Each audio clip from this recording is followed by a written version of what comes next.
Oke, halo semuanya. Di sini kita akan melanjutkan pembahasan kita tentang ikatan kimia ya, yaitu tentang gaya antar molekul dan pengaruhnya. Oke. Gaya antar molekul dan pengaruhnya. Oke. Nah, di sini kita kan udah pernah membahas tentang gaya tentang ikatan ya, ikatan kimia. Jadi kalau misalnya kita punya molekul HF, kita tahu kalau di sini itu ada namanya ikatan kovalen, gitu ya.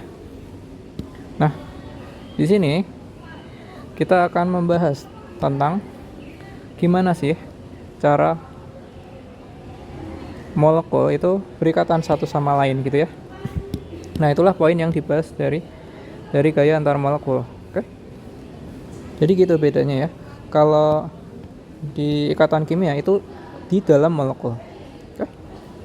Kira-kira gitu.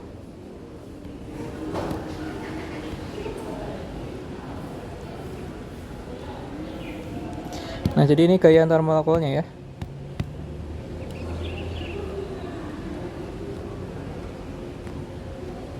Sorry, bentar. Nggak jelas ya. Antar mol. Ini tulisanku memang sudah jelek ya. Nah, gini ya. Oke.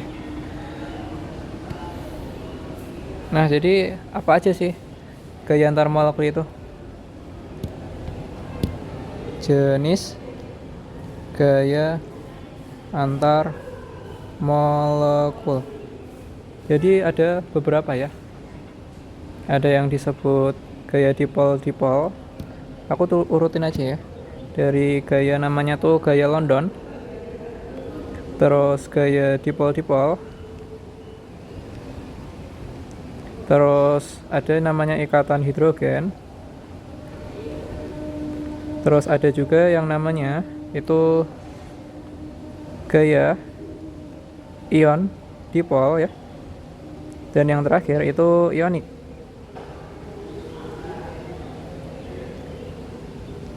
Gitu ya.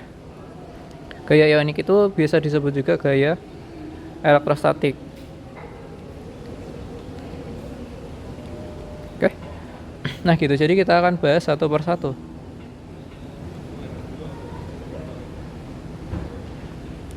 Sebentar ya.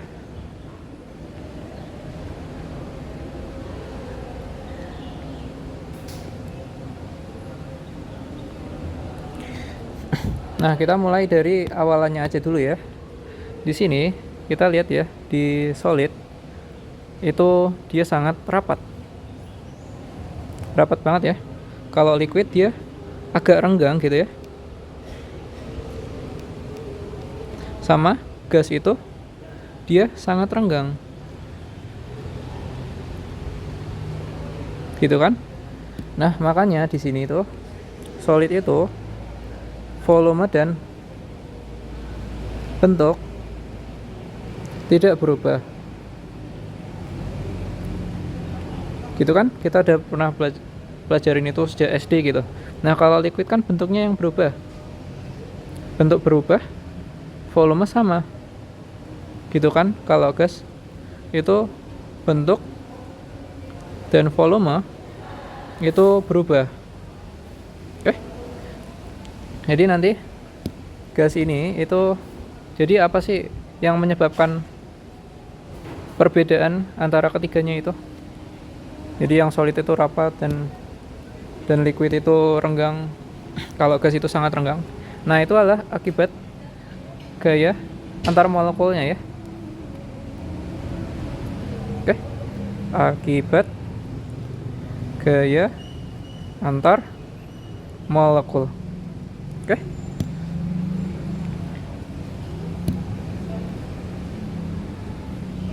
Nah, untuk menjadikan dari solid ke liquid kita memerlukan kalor ya. Perlu kalor. Oke. namanya delta H. Jangan deh, nggak apa-apa deh, delta melt gitu ya. Nah gitu. Terus kalau dari liquid menjadi gas, kita memerlukan sejumlah delta H Vap. Melt itu artinya melting, jadi kayak meleleh. Kalau vap itu evaporation, atau ya berarti mendidih ya. Nah, besarnya delta H ini, besarnya delta H melt dan delta H vap itu menunjukkan kekuatan gaya antar molekul gitu ya. Nah, kenapa gitu? Coba adik-adik pikirkan ya. Nah, itu ada alasannya, karena biar bisa menjadi lebih renggang, itu tuh diperlukan pemutusan ikatan ya. Oke. Jadi ini perlunya pemutusan ikatan. Berarti menunjukkan energi untuk memutus ikatan gitu.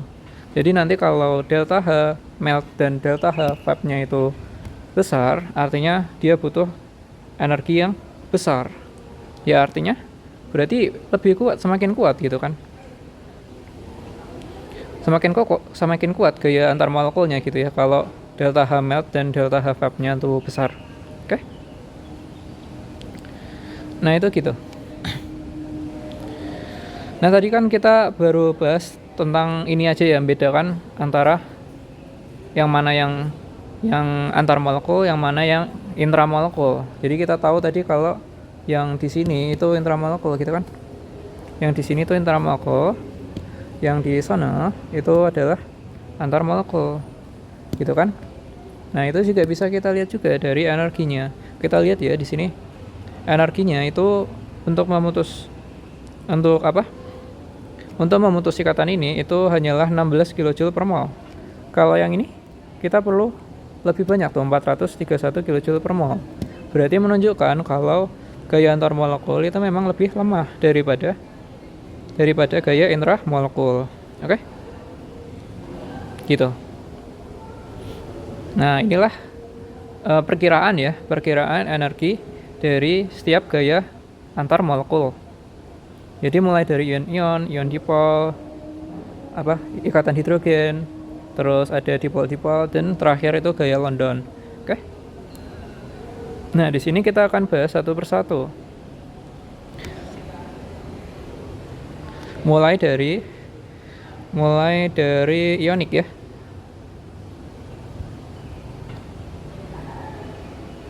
Tapi di PPT ini kayaknya nggak ada deh. Jadi aku tulis aja ya yang aku tahu.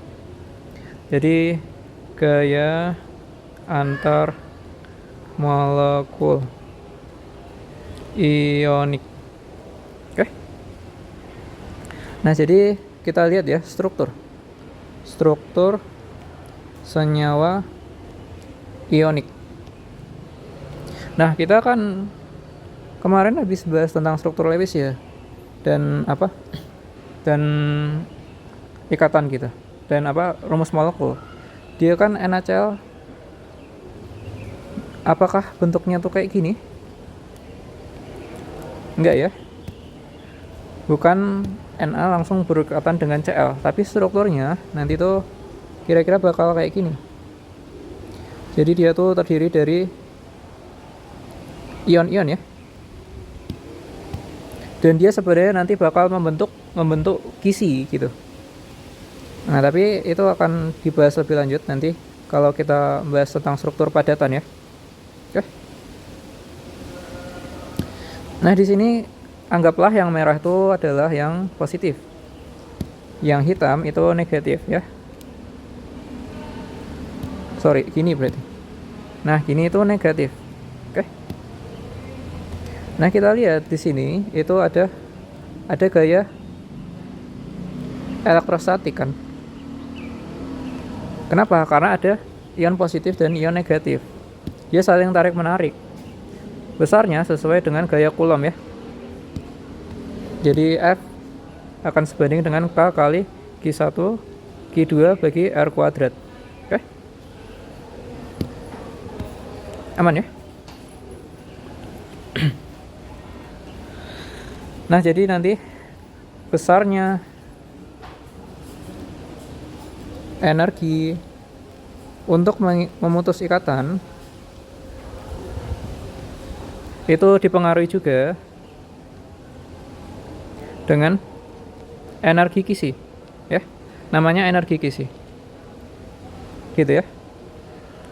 Sebenarnya energi kisi itu adalah kayak gini ya, jadi dari Na plus Cl min dia menjadi NaCl, itu kan solid ini ya, delta H kisi. Nah, nanti adik-adik bakal belajar di termokimia ya.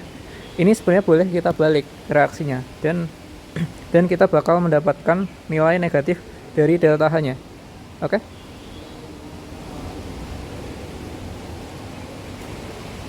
Jadi buat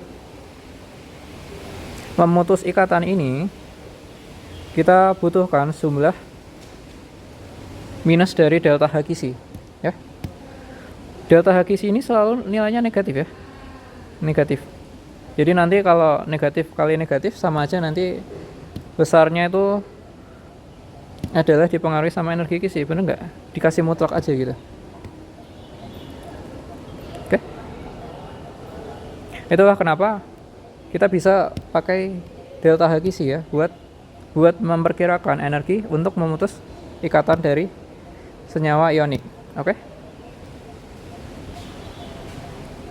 Ini termasuk penting, jadi aku kasih ini.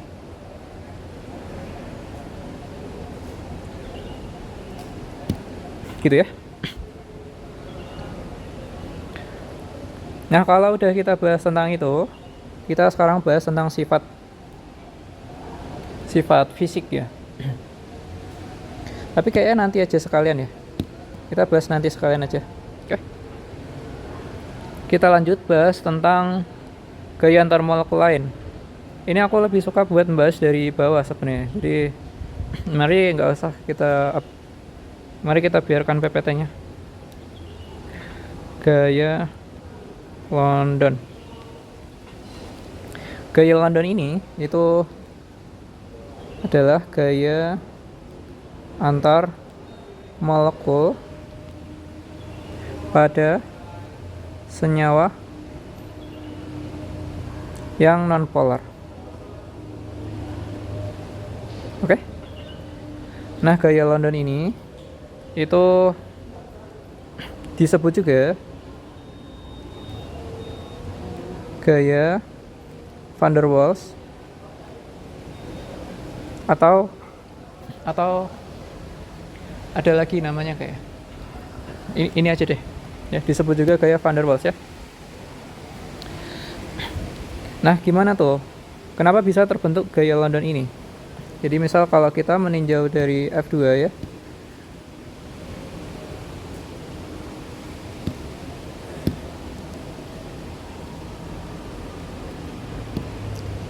Kita kan tahu kalau F2 ini dia tuh senyawa yang nonpolar kemarin.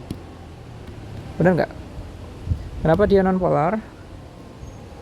Karena dia tidak ada tarik menariknya sama kuat ya. Dia sama F kan sama. Lain halnya kalau misal HCl gitu. Nah, dia lebih suka buat elektronnya lebih suka buat menuju ke Cl-nya gitu. Ya.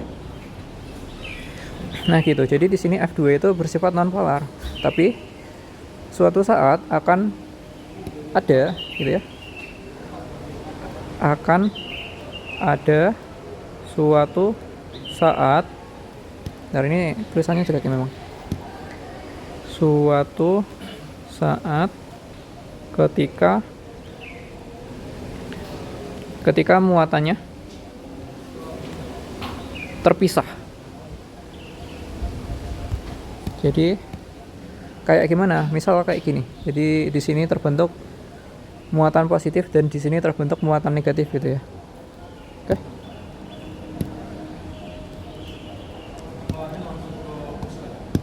Nah, nanti ini bisa berpengaruh ya, ketarik menariknya.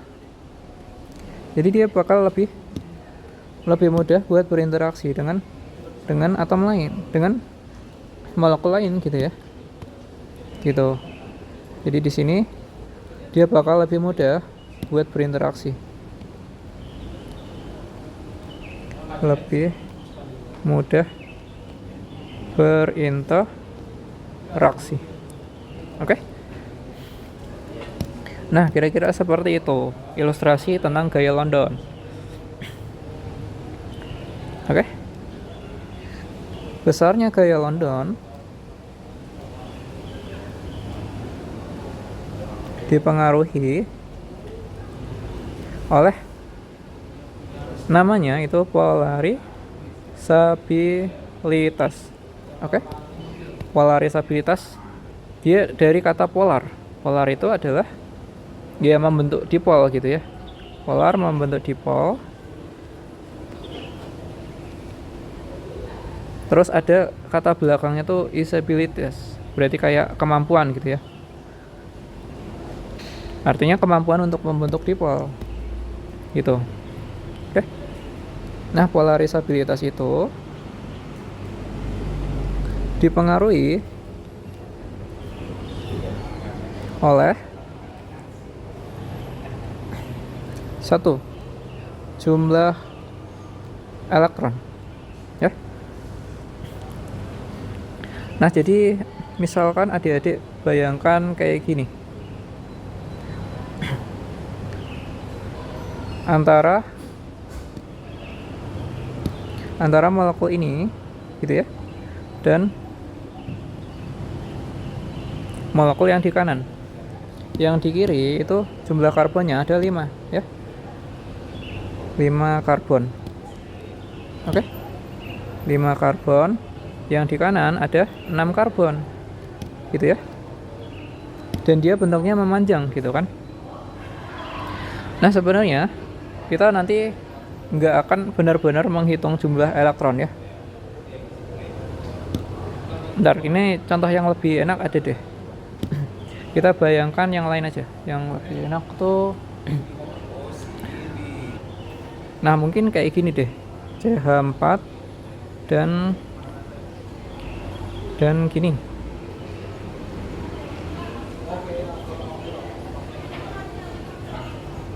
Gitu ya. Nah, kita pasti tahu ya kalau jumlah elektron di CH4 itu kurang dari N elektron di CH4 itu kurang dari N elektron di ini namanya tersier ya. Tersier. Bagus tersier, nggak usah deh. Singkat aja. Dia tuh apa ya? Senyawa X. Gitu ya. Nah, dia itu lebih si jumlah elektron dari CH4 itu lebih sedikit daripada jumlah elektron di senyawa X itu. Karena panjang nyebutnya, jadi aku pilih buat sebut aja X gitu lah ya. Nah, artinya apa? Jadi polarisabilitas dari CH4 itu kurang dari polarisabilitas dari si X itu ya. Oke. Nah, mungkin adik-adik nanya alasannya kenapa bisa kayak gitu. Nah, jadi jumlah elektron mempengaruhi probabilitas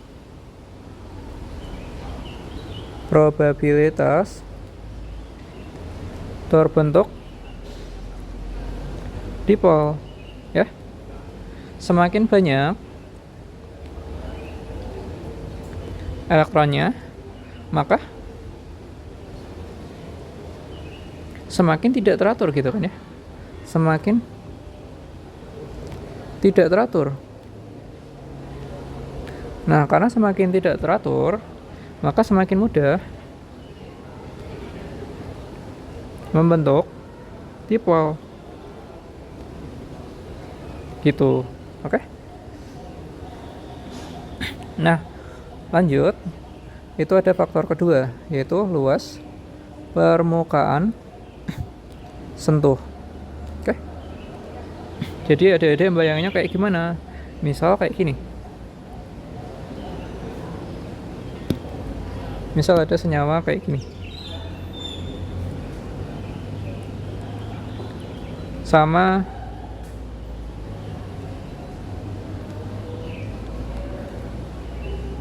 nah ini. Mereka sama-sama jumlah karbonnya 4, ya. Gitu. Tapi titik didih dari senyawa yang ini itu kayak sekitar 50 derajatan, sekitar 50 derajat gitu ya. Kalau yang ini itu kayak sekitar 60 derajat titik didihnya. Oke. Aku gak lupa seberapa ya. Cuman kayak sekitar itu. Nanti kalau salah bisa cari aja. Oke. Nah, antara si senyawa ini kita sebut aja senyawa A. Ini senyawa A, yang ini senyawa B. Gitu ya. Antara senyawa A dan senyawa B itu berbeda di luas permukaan sentuh.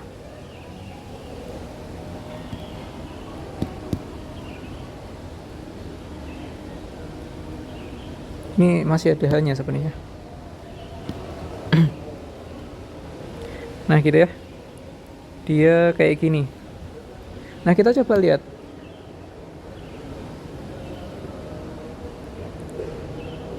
Jadi ini molekul lain gitu ya. Terus ada molekul lain gitu. Molekul lain lagi gitu.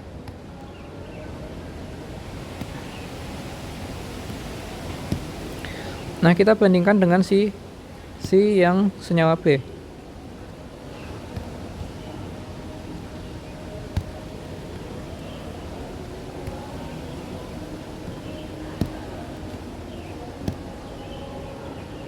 Senyawa yang B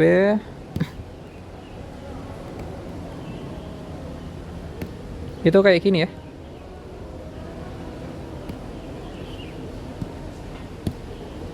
Nah, kita lihat nih di sini luas permukaan sentuhan dari senyawa A itu lebih kecil ya dibandingkan dibandingkan senyawa B. Gitu ya. Benar nggak? Jadi nanti akan lebih mudah buat membentuk dipol yang kanan tuh, ya. Enggak ding, jadi lebih mudah buat bener sih. Gini aja, jelaskannya gini aja. Senyawa B memiliki luas kontak lebih luas ya dibanding senyawa A. Nah, akan mengakibatkan semakin tinggi interaksi. Ya. Nah, karena semakin banyak interaksi antar molekulnya, ya, maka semakin tinggi polarisabilitasnya.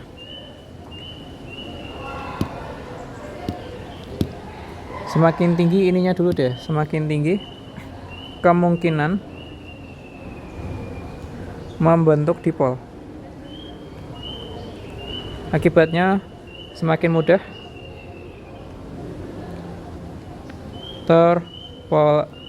terpolarisasi gitu ya. Nah, itu kayak gitu kira-kira. Ini kalau adik-adik coba perhatikan kan gini. Dia yang satu tuh cuma segini luasnya sentuhnya.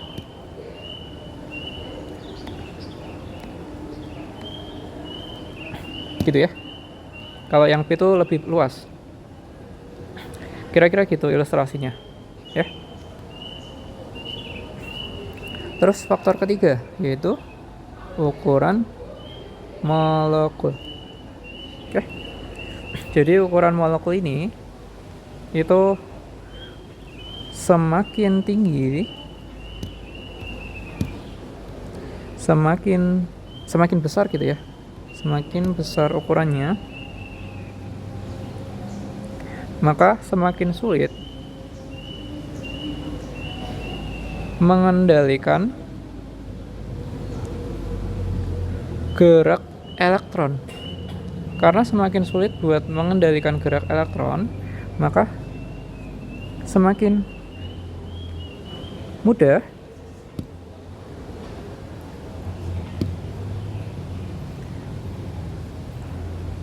untuk membentuk dipol gitu ya. Mungkin ibaratnya kayak gini, kayak di ruangan yang gede ya, di ruangan yang gede itu akan sulit buat mengatur siswa ya, siswa sejumlah 10 misal, kan gurunya cuma satu misal. Nah dibandingkan dengan luas kelas yang lebih kecil, maka guru akan lebih mudah mengontrol siswanya. Nah itu kayak gitu, ibaratnya kayak gitu sih. Jadi kayak ini, misal kayak ada F2 juga, F2 ya. Kalau kita bandingkan titik ukurannya sama CL misal atau BR ya.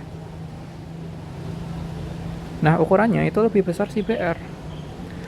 Akibatnya polarisabilitas BR2 itu lebih besar daripada F2 ya.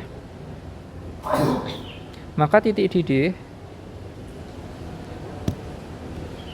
dan titik lelahnya nanti dulu kayak, atau sekarang ya, nggak apa-apa ya. Maka titik didih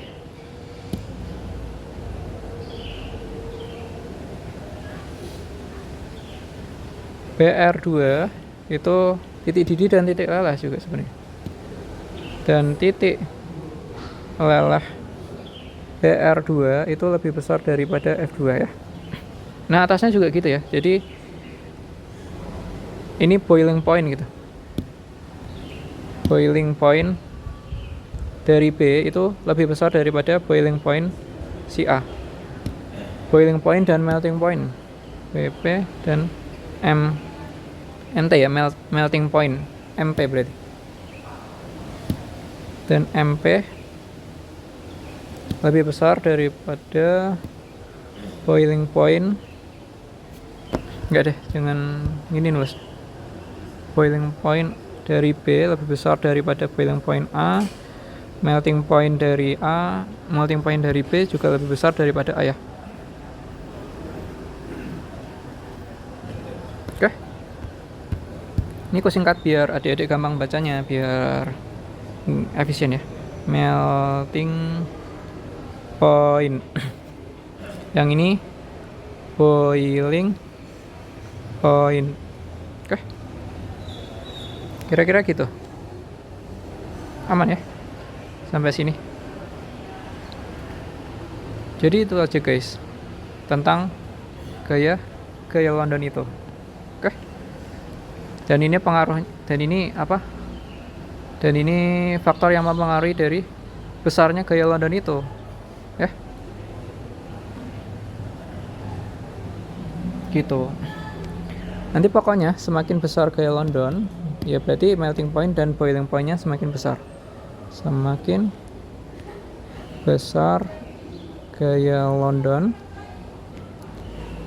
melting point dan boiling point juga makin besar.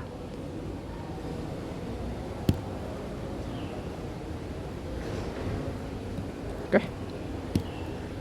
Besar.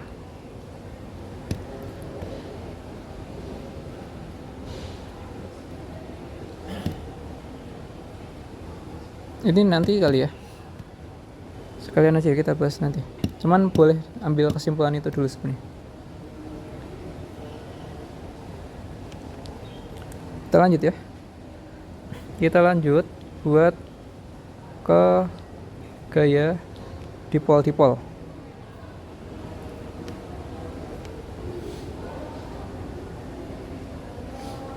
Nah, inilah tentang gaya dipol-dipolnya itu. Ya. Dipol itu berasal dari kata ya dipol ya. Itu artinya dipol itu kutub. Nah, jadi nanti ada nih suatu molekul yang bisa buat membentuk kutub, ya. Nah, molekul itu disebut molekul polar. Oke. Gimana itu bisa terjadi? Karena ada keelektronegatifan yang berbeda. Di sini kita coba lihat di molekul HF. F itu lebih elektronegatif dibandingkan hidrogen gitu ya. Nah, makanya nanti elektronnya bakal lebih banyak di klorin gitu. Oke. Begitu juga di H2O. Gitu ya. Maka bisa terjadi pemisahan muatan gitu.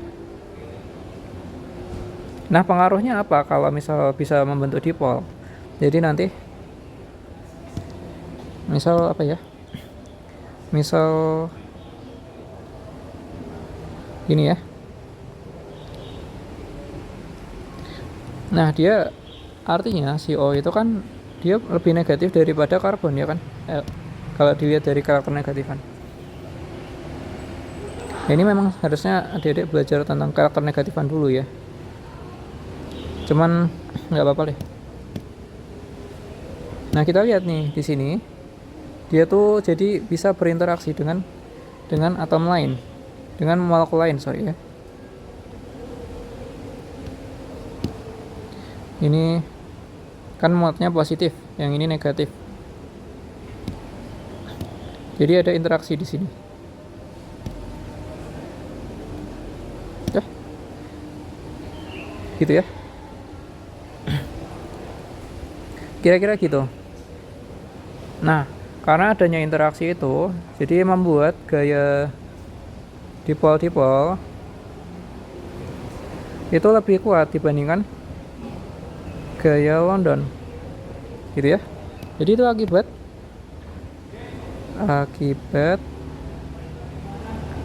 kutub yang permanen. Ini kan kutubnya nggak permanen. Oke? Nah, makanya jadi lebih kuat si gaya dipol-dipol pada molekul polar. Gitu ya. Nah, makanya secara umum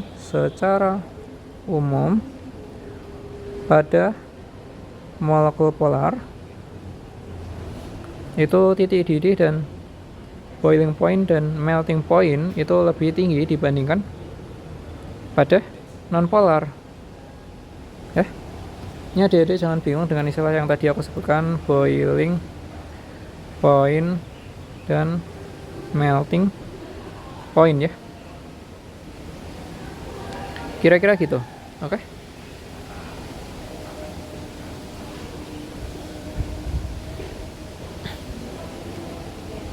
Nah, yang ini nggak apa-apa, nggak usah kita bahas biar adik-adik nggak bingung. Kita bahas poin-poinnya aja.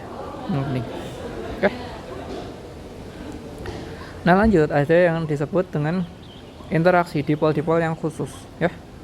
Dia tuh kenapa dia khusus? Karena dia sangat kuat ya. Oke. Jadi ini terjadi pada hidrogen yang terikat pada atom yang punya karakter negatifan tinggi. Di sini N, O, dan F aja. 3 ini aja. Oke. Kira-kira gitu.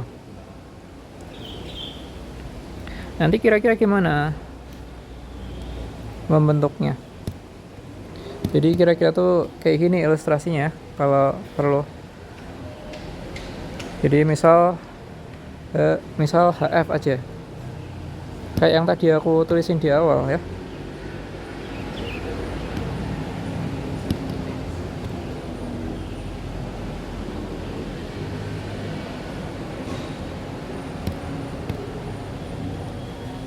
Nah gitu. Nah coba lihat di sini hidrogennya. Dia seakan dijepit ya. Kayak dijepit.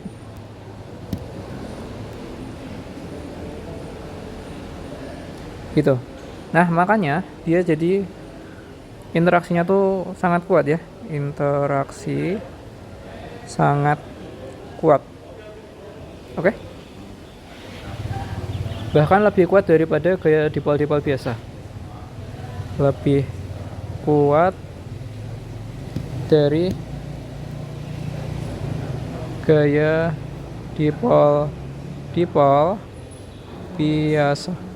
Oke? Gitu ya poinnya itu aja sebenarnya. Jadi gini, interaksi lebih kuat, interaksi sangat kuat ya, dan dia lebih kuat daripada gaya dipol-dipol biasa. Oke, gitu aja poinnya. Jadi perhatikan aja tulisanku ya, sama gambar-gambar yang mungkin aku minta gitu.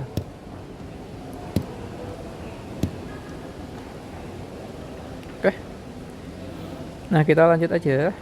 Nah di situ efeknya kita coba lihat di sini. Biasanya di molekul biasa itu kayak gini nih ya, trennya. Oke. Tapi akibat dari ikatan hidrogen ini itu mengakibatkan si tiga molekul ini punya titik didih yang besar. Tiga senyawa ini punya titik didih dan titik leleh yang besar. Gitu ya.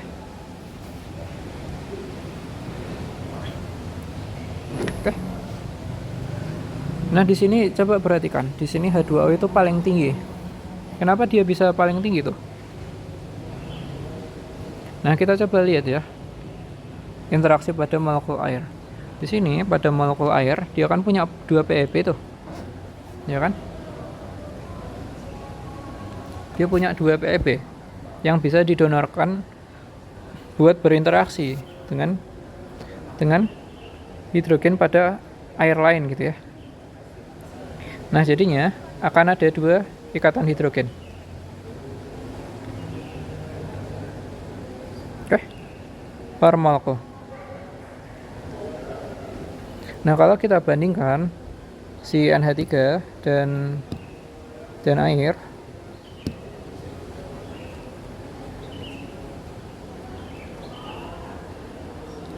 nah dia cuma bisa 1 aja. Coba lihat nih. Ya kan? Nah, itu kira-kira kayak gitu di sini. Oke?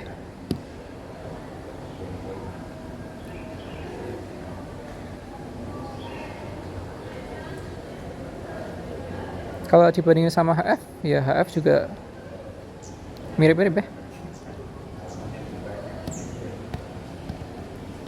Nah, gitu.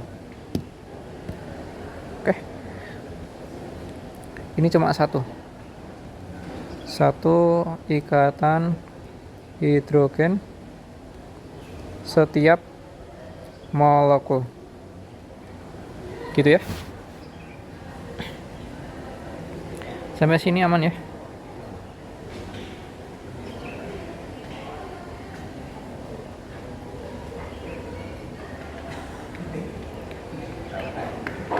Nah, ini tadi udah kita bahas.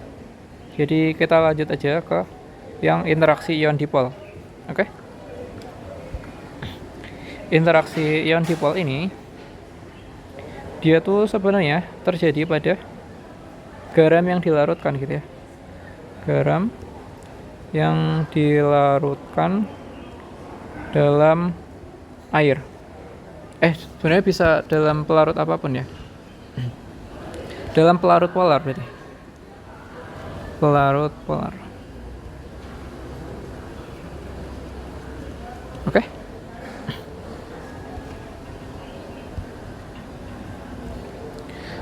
Nah, jadi sebenarnya ketika kita mengionkan garam, melarutkan ya, kita buat dia jadi ion Na+ sama Cl-. itu ada interaksi kayak gini ya. Jadi si airnya itu bakal melingkupi molekul, melingkupi setiap ion yang ada gitu ya.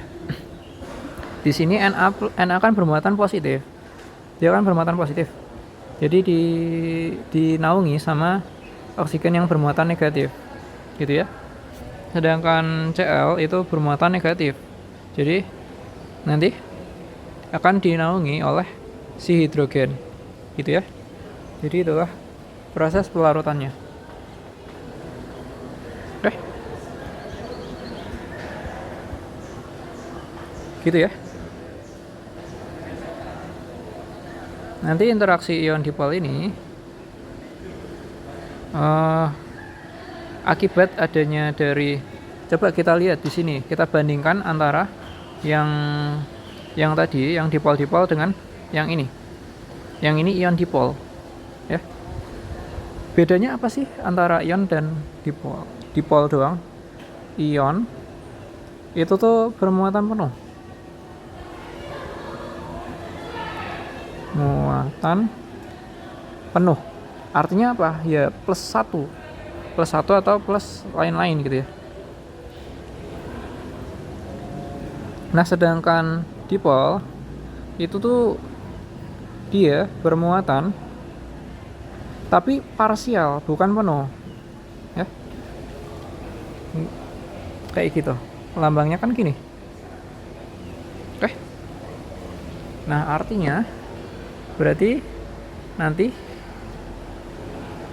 antara ion dipol itu jauh lebih kuat dibandingkan dipol doang. Oke. Kira-kira gitu kalau kita bandingkan kekuatannya. Oke. Sama satu lagi sebenarnya, sama yang ionik. Oh, tadi yang ionik udah kita pelajarin ya.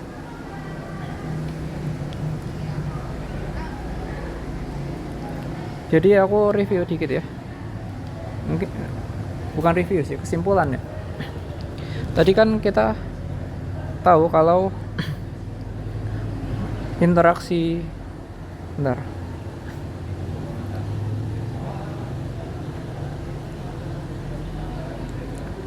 Kesimpulannya di sini kali ya. Nah, gitu. Jadi kesimpulannya,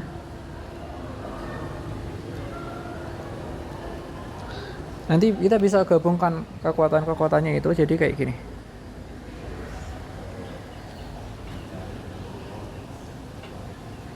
Ionik gitu ya. Elektrostatik. Terus baru ion dipol. Kenapa ionik ini paling kuat? Karena dia muatannya penuh dengan penuh ya. Muatan penuh dengan muatan penuh. Oke. Kalau ion dipol muatan penuh dengan muatan parsial ya.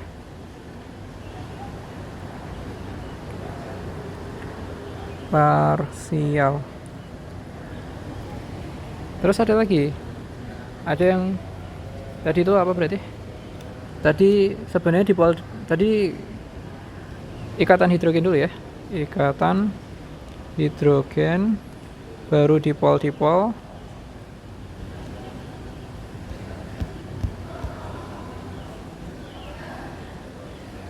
baru gaya London. Oke. Kira-kira gitu urutan dari kelima gaya antar molekul ya. 2, 3, 4.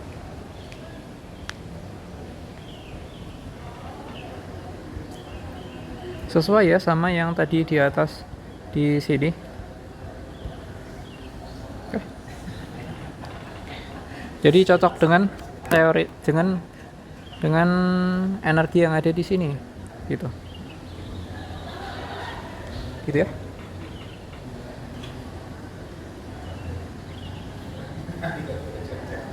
Nah, efeknya apa? Kita coba lihat efek dari gaya antar molekul. Kita bahas dulu dari ionik yang unik ya. Dia unik, agak unik memang dia. Jadi gini.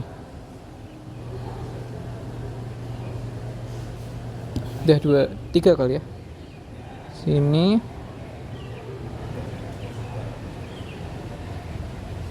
Gini.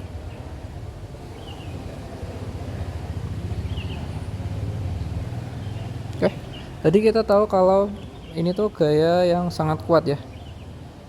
Gaya yang sangat kuat. Oke.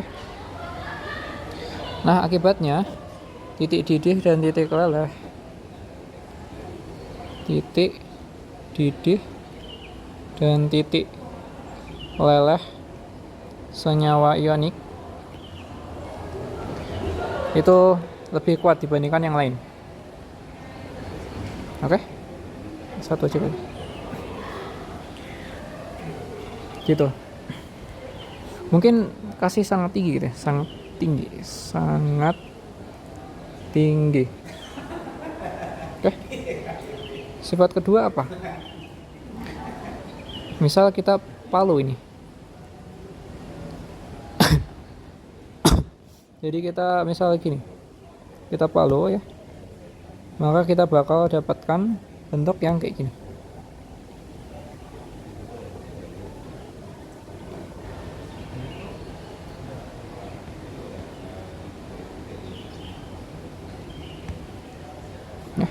Nah, coba adik-adik perhatikan di sini itu muatan sama saling berdekatan ya. Artinya kalau berdekatan dan kalau muatan sama berdekatan itu kan ada tolak menolak. Tolak menolak. Oke. Nah, itulah yang mengakibatkan senyawa ionik mudah retak atau pecah. Contoh, pada keramik. Oke. Kira-kira gitu. Jadi kita bahas tentang ionik, baru yang lain ya.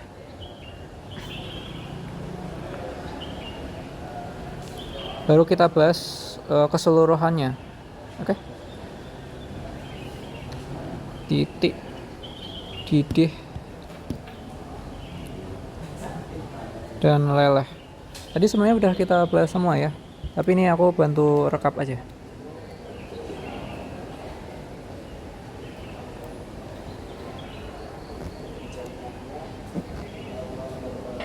Titik didih dan leleh urutannya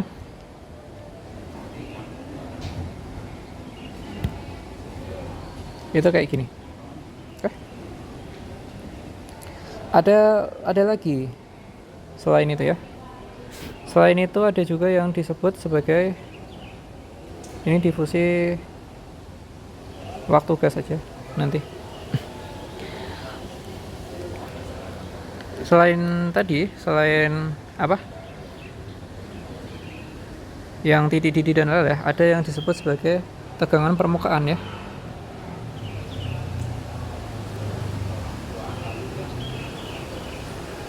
Nah, mungkin ada pernah lihat nyamuk gitu. Nyamuk di laut, nyamuk di air ya.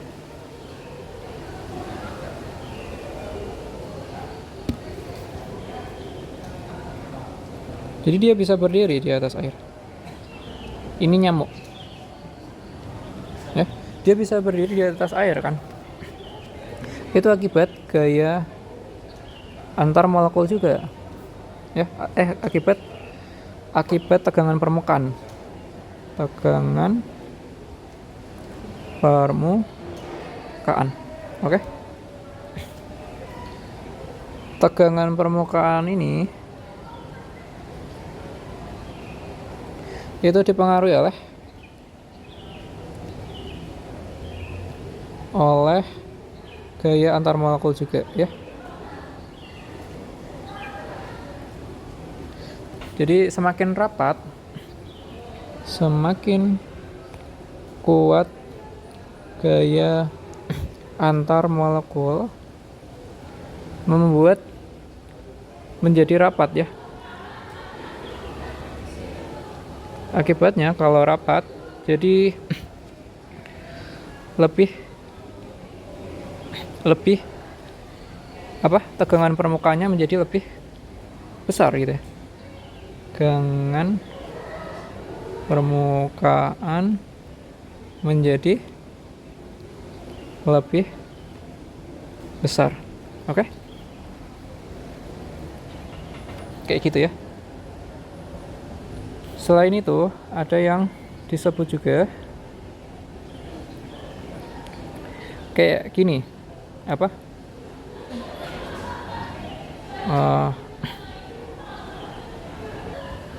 Ini nggak usah biar nggak kebanyakan ya. Nanti capek malah. Ada juga yang disebut sebagai kemampuan membasahi, ya. Jadi kita coba perhatikan gambar di sini. Kita coba pakai dua zat yang beda ya. Ada yang water sama ada yang non water, gitu. Jadi nanti kalau kita perhatikan interaksinya, gitu ya. Di sini, jadi ini yang beda tuh kontaknya ya, yang kacanya ya. Kacanya yang satu kita kasih senyawa lain gitu ya. Nah, yang pertama ini enggak kita kasih apa-apa. Jadi yang pertama ini, yang kedua gitu ya. Yang pertama itu bisa membentuk ikatan hidrogen dengan permukaan kaca. Oke. Coba kita lihat di sini nih, hidrogennya terjepit sama atom O gitu kan. Artinya ada ikatan hidrogen. Sehingga ya itu ya, lebih mudah buat membahas, lebih membentuk lebih membasahi, enggak membentuk bunderan gini gitu ya. Oke. Jadi kesimpulannya, semakin kuat gaya antar molekul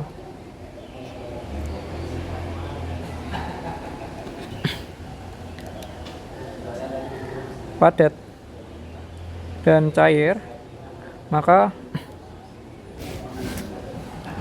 semakin mudah membasahi, gitu ya. Kira-kira gitu. Oke.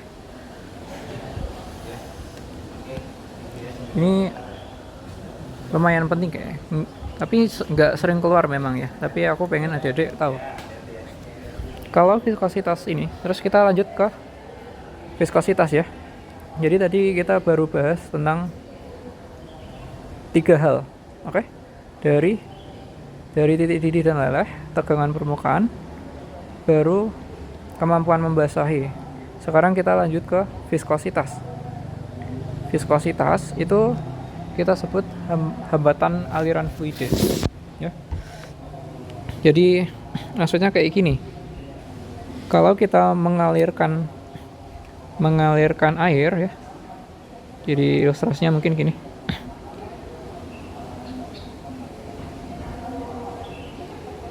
Jadi yang ini tuh air ya. Sama yang satunya tuh minyak.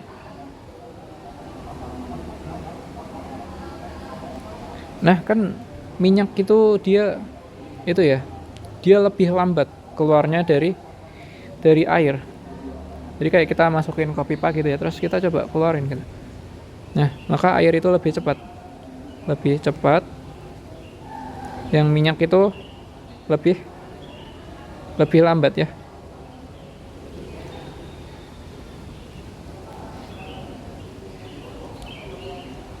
Nah, tapi kayak kita enak pakai contoh yang ada di sini aja ya, buat menjelaskan. Kita pakai etilen glikol dan aseton. Etilen glikol itu bentuknya kayak gini, etilen glikol. CH2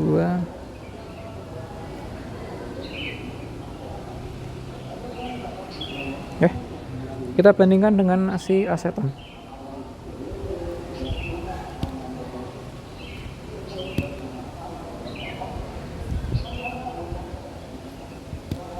Nah, gini, sorry.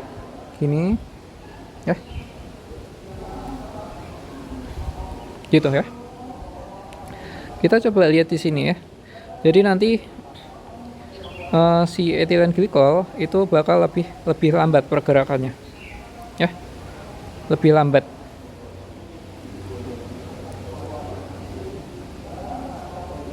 Dibandingkan dengan aseton. Lebih cepat. Ya. Nah, itu akibat apa? Akibat adanya interaksi yang lebih kuat, interaksi antar molekul yang lebih kuat pada etilen glikol. Ya. Jadinya etilen glikol itu lebih lambat gitu ya. Artinya viskositasnya lebih tinggi. Gitu. Oke. Nah, kita lanjut ke proses kelarutan ya. Pelarutan itu. Tadi kan aku udah kasih tahu kalau kita melarutkan padatan garam ya ke misal pelarut air gitu, nah dia bakal dilingkupi oleh molekul pelarutnya gitu kan.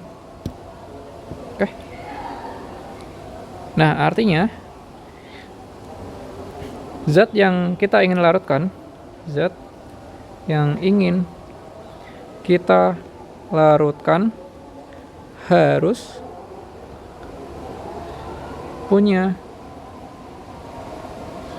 bisa berinteraksi dengan pelarut ya. Bisa berinteraksi dengan pelarut.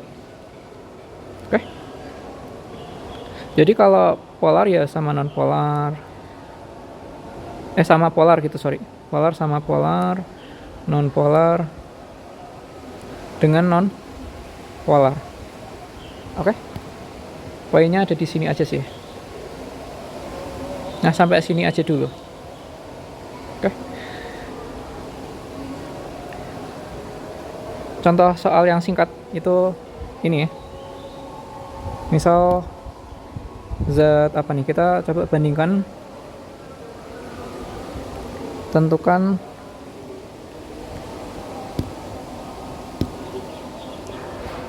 urutan titik didih dari NaCl terus apa ya, H2O sama apa, C2 C3H8 gitu ya. Ini nanti coba dikerjakan, nanti kita bahas. Oke. Sekian dari aku. Assalamualaikum warahmatullahi wabarakatuh.